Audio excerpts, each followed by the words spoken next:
Hello and welcome to Do It Yourself channel.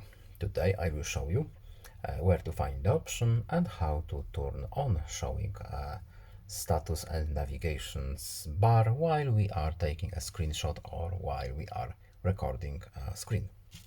So where to look for this option? We need to go to settings first.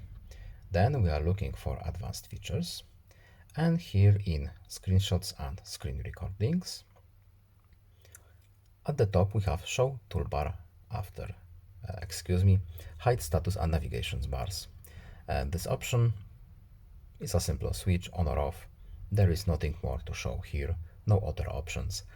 It's a simple button to hide or to show our navigation or status bars. And that's it. We can safely close our menus. That's all. I hope this video was helpful to you. Please leave a like and subscribe. Have a nice day and see you in the next video. Bye.